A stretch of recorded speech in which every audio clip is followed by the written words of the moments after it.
It's a historical game where you liberate a huge open world map using stealth, combat, and parkour mechanics. It's the new Assassin's... No, wait a minute. It is Sucker Punch's Ghosts of Tsushima. Easy mistake to make, right, Mr. Henry Shogun Cooper? That's exactly what I was thinking. It does look just like Assassin's Creed, but in feudal Japan. But that's exactly what I want it to be, and it's all I need it to be. But it could be more. Is it playing it too safe? Those are very important questions. Yeah, questions around how generic this game is going to be based on the 18 minutes worth of footage that we got yesterday. 18 minutes including gameplay and the whole shebang, pretty much. We actually got gameplay. Isn't that nice? It's hard to believe in this world, especially since Assassin's Creed, there's a new one coming out. They just did a trailer. Then they did a gameplay trailer which didn't show gameplay. Now this is an Assassin's Creed game that isn't called Assassin's Creed and it did show gameplay. What the world's a crazy place these days. It's a crazy, crazy place. Now, Henry, give us the lowdown. What's this game all about? So the game is... We've said it several times. It's Assassin's Creed, but it's in feudal Japan. You're this guy called Jin, and your little island called Tsushima has been invaded by the Mongols, and you're not having any of it. You're going to put a stop to it. So this new trailer shows off some exploration, some combat, some stealth, and some customization, and all of that does look very, very reminiscent of Assassin's Creed, but I don't personally think that's too much of a bad thing, because this is the kind of game I've been waiting for years, and Ubisoft haven't done it. So leave it to Sucker Punch to do it for them. Now, there is the concern that, because it's quite clearly very Assassin's Creed inspired, will it fall into all the same sort of traps, like just being generic open world full of a million different waypoint markers and repetitive missions, and oh my god, if I have to do an escort mission, then it's getting thrown out the window. Yeah. It's just not happening. The indications are good, right? It's Assassin's Creed-y in some ways. They showed off the wind mechanic, right? So the wind takes you to your destination. You don't get to have a mini-map, you don't have a marker or anything. The wind just blows the lovely, beautifully animated grass and it shows you where to go. So they're introducing that kind of immersive way of making your way around the island, which is nice. However, as soon as you get in proximity of an enemy, those like proximity markers pop up and it turns white, then it goes yellow, and oh no, it goes red. They've seen you. That's exactly like Assassin's Creed. How immersive is that? It feels like they're giving with one hand and they're slapping you in the face with the other. Absolutely, and the same goes with like when he's riding around on his horse and there's these plants that are appearing, like flowers that you can pick up or bamboo to harvest for presumably crafting, but we haven't seen any of that. You've picked up all these resources, but we don't really know what for. Those plants, they like blink and flash in, again, very an Assassin's Creed way, but that seems totally at odds with the sense of immersion they're trying to give with the wind blowing you in the correct direction instead of following away. I love that idea. I love the idea of following animals and following the wind to see where you're going and not just looking to the nearest question mark on the map. But then if I get there and then I'm inundated with indicators and detection meters and stuff, I don't want that. Hopefully I can switch it all off. Yeah, that was what I was going to say. Fingers crossed we can turn off those detection meters. I'm literally crossing my fingers right now because this game has a lot of promise, right? It's been shown off as this beautiful imagining of Tsushima Island in I don't even know what century it is, but it's a Japanese-based game. It looks and feels amazing, and then it's just got this little kind of thin tarnishing of a sprinkling of Assassin's Creed mechanics, and you're like, did it really have to go there? I don't know. If you can turn them off, then it all's for the bear, as far as I'm concerned. Yeah, definitely. And I think a lot of open world games these days fall into this exact trap. And I think a recent example is last year's Days Gone, which was also by Sony. And a lot of people really didn't like it, especially a lot of reviewers, because they called it generic and just the same as any other open world. But I personally really liked it because it does a lot of stuff what I like about open worlds very well, like having a huge play space that's fun to travel around on the bike, and then having all the interesting zombie hordes and stuff which are really fun to fight. That's all great. So the question is, does it need to do anything new? Because again, a game that was very critically acclaimed is Horizon Zero Dawn, and that also follows the Ubisoft formula of having that map is enormous and it's completely inundated with waypoint markers. Then you've got the towers, which are the tall necks which you climb up, and it's the same as an Assassin's Creed Viewpoint, but everyone loves that game. It's sitting at like an 80 something on Metacritic. It's really well received. This seems to sort of follow that same path, but I don't know if all those criticisms are any different for either game. Yeah, I mean, here's a good comparison to make, because obviously Sony kind of owns the or Sony exclusive game at the time of release, at the very least, and there are a lot of similarities. Like Horizon Zero Dawn, which took a lot of feathers from a lot of different games and like threw them all together in one amalgamation, which was Horizon Zero Dawn. Didn't do anything specifically new or like didn't bring anything new to the table. That's the expression I like to use. What it did so well, and it's in its entirety, it was a really well made and lovely game to play, right? Hopefully that's the same with Ghost of Tsushima, that it looks inspired by so many different directions, but the whole is more than the sum of its parts. Yeah, so long as it's got it in the execution, then I'm happy. I'm not expecting it to be an industry-defining game like a Red Dead Redemption or a Witcher 3, which then every subsequent game will then copy, but I'm expecting it to be a really solid open world. I was about to say interesting, but I haven't seen enough of it, and based on that trailer, the world does look a bit sparse, but again, that's a bit of a trouble with the time period, because it's not like a city. It's a fairly sparsely populated island, so there's not that many people knocking about. But then there's one bit where the player, whoever's playing it, one of the developers presumably, he rides up past an NPC and then doesn't engage with him. He doesn't like do that. That's the perfect opportunity to show us something. That exactly, and that caught my attention too, where he didn't engage and there was no kind of dialogue conversation. So maybe they didn't want to show that out. These gameplay slices are very carefully curated, and the fact that he didn't engage that leaves a burning doubt, that's for sure. And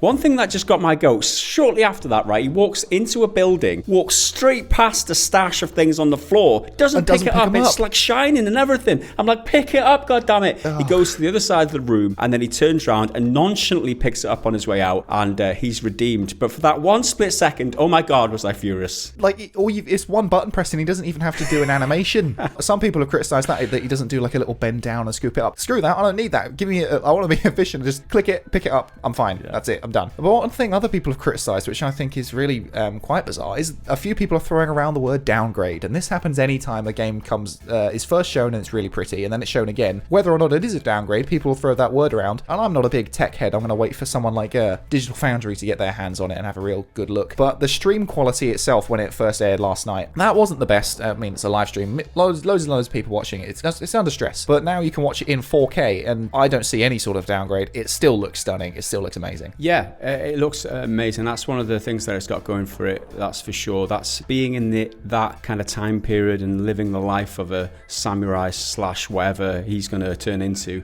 Not very many games do that. So those of you who are yearning for that gameplay experience, then this is it. Yeah, absolutely. And I think that's best personified in the combat, because it looks very, very grounded. It's not necessarily super complicated or super deep based on what that trailer showed and the original gameplay trailer, I think from 2 E3s ago. I can't really remember. A lot of it's very slow and kind of he's waiting for them to strike and then he kills them in one hit. And an argument can be made, which would be that's very, very easy. If every enemy can die in one hit, there's no challenge. What's the point? But at the same time, that it does feel very samurai-esque, that you're waiting for the perfect moment to strike, and then when you do, it's all over in a flash. It's all very fluid and beautiful, and it's all very, don't know, there's something about it. There's a feeling that it gives, right? But then you get your longbow out and then you headshot somebody and they act as if they've literally been sucker punched, if you mind the pun, off their feet and fly back to, like, what is with that janky animation? That is one thing that completely slapped me in the face. The animation of the grass blowing in the wind, and you've got these like epic moments where you're samurai, and then there's this dude who literally jumps 5 feet in the air when he gets headshot and he's looking the other way. I just can't get over it. I can't. I can't take it anymore. I just want to die. Surely that's one of the easiest things to get right. I mean, I'm not a developer, but surely if the animation when you shoot someone in the head is they just drop. You don't need to do anything else because it's a sneak attack. They don't know what's coming. They don't have to react. You just hit them and then they're down. It's easy, like ragdoll effect. Easy. That's all you need. You don't need I've been slapped off my feet and I'm going to jump and do the high jump and try and...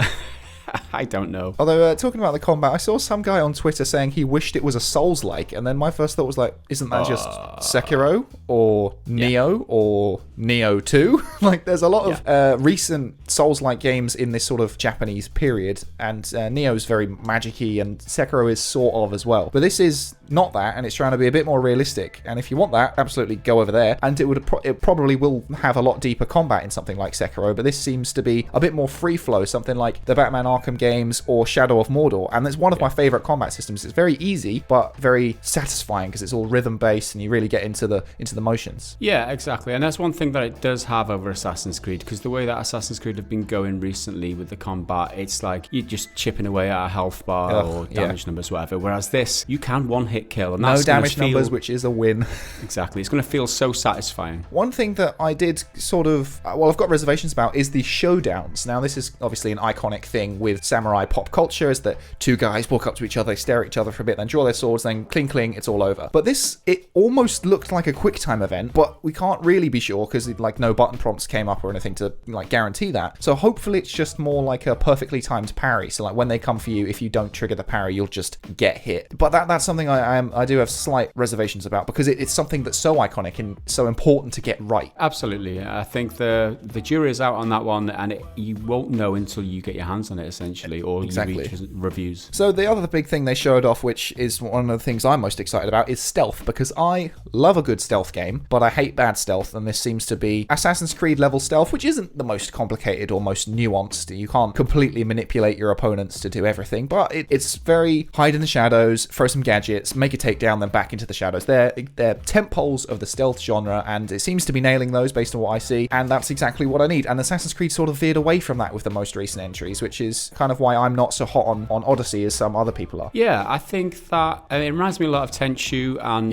that was the promise of Sekiro, that Sekiro would fulfill that Tenchu hole in my heart, but it didn't, lo and behold, because it was a Souls-like. Now, this is an open world game, and you can kill people with one hit or whatever, and you won't die just by people blinking at you. So this might fulfill that, like I said, a hole in my heart that left by Tenchu. Yeah, again, all that stuff is very reminiscent of Shadow of Mordor's stealth or Batman Arkham stealth, with climbing up stuff and grappling to get to hidden vantage points. So it's borrowing from some of the best of recent stealth games, that's for sure. And then one of the other major things it shows off is customization. And now this is something I'm always very keen on. And they made a point to say that it's all functional and you get stat bonuses from your different armors. So if you're wearing an actual piece of armor versus just a shirt or a tunic or whatever, or kimono. I was trying to find a Japanese specific word, I'm finally got on. A kimono is going to not give you as many stat bonuses as presumably an armor would, and you can change the colors if you collect different flowers and make dyes, which is all well and good, but also looks like you can layer stuff up like you can in Red Dead Redemption, which has one of the best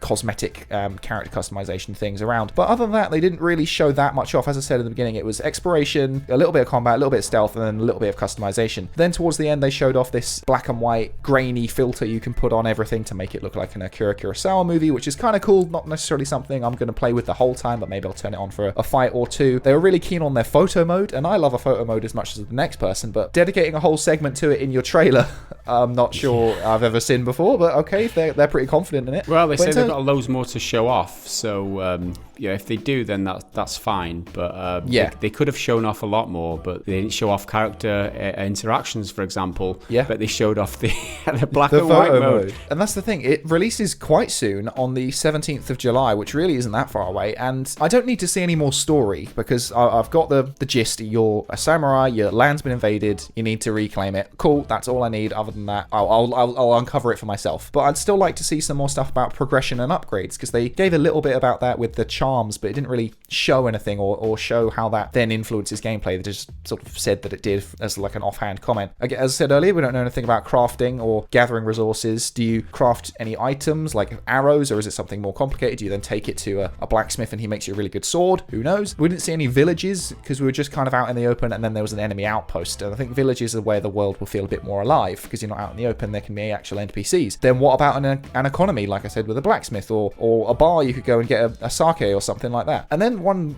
big thing that's kind of over my head that I assume we would have heard about by now is whether or not there's like a character path you can go down, like whether you lean more towards the ghost or more towards the samurai. Does this change anything? Is it like a sort of morality system? I feel like that's quite an obvious choice here, especially for Sucker Punch, who did exactly that sort of thing with the Infamous series, but I don't think we've heard anything about that. Yeah, and those questions are still unanswered, where the dial is on the RPG elements, how involved all that stuff is that you just mentioned there, and those questions are still to be answered. Maybe they're saving it for another gameplay trailer or something. That would be nice. However, it answered a lot of things, this gameplay, but it still left things unanswered. So I'm still not convinced. I mean, the world looks beautiful, but it still looks a bit empty. And the lack of showing what NPCs, the characters, like how the interactions go, how interesting they are, the side missions and stuff. Are they actually interesting? Are they just fetch quests? Is this just a world littered with all these fetch quests, or is there no side missions at all? Those answers, as well as the progression, is still unanswered. The thing that it left me with is Ubisoft churn out these open world games pretty much on a yearly basis now. Now, we've been waiting years and years and years for this game from Sucker Punch. What stands it out from all the other Ubisoft games, all the other Assassin's Creed games? Like, what makes it that much different? Why should we be that much more excited about this game, other than the time period, if you're particularly excited about the Japanese thing? What makes it stand out from all the other Assassin's Creed games out there? That's the burning question still to be answered for me. Yeah, the Japanese setting is its big selling point to me personally, and it ticks a lot of my personal boxes, but it doesn't necessarily add any new ones. I think it's going to meet my expectations. I don't expect my expectations to be completely blown out of the water unless there's a huge, maybe story twist, but even then that's not necessarily a gameplay thing. If there's a huge gameplay or extra gameplay mechanic that I've never seen before, I feel like they would have shown that off because it's a unique selling point. And yes, it does seem exactly like Assassin's Creed in Japan, but personally to me, that's exactly what I want. But the game does need to prove itself, I think. It needs to prove that it's not just another Sony third-person action game that's just like all the others, because they had God of War and Spider-Man in the same year, which blew their reputation even further into the sky. But Spider-Man has a lot of these same criticisms. It's very open-worldy, but it's a really good Spider-Man game. If this is a really good samurai Japanese game, that might be enough to carry it through, but I still think it needs something. It needs an extra little bit of pizzazz. Give them the old razzle-dazzle them. So there you go. Those are our thoughts on Ghost of Tsushima. What are your thoughts? How do you think? Do you still have unanswered questions? Are you reserving judgment, or are you all in? Are you buying it day one? Let us know down in the comments below. And that is it from Henry and I. We will see you again in the next video. Until then, bye for now. Here to discuss it with me is Mr. Henry Shogun Cooper. I'm already dying. But anyway, yes, I am ready to talk about. We're gonna have to start again. Should we do that again? I was gonna plow through, but I just took a drink and it went down the wrong hole. You don't want to do that, Henry. There's only one hole for me.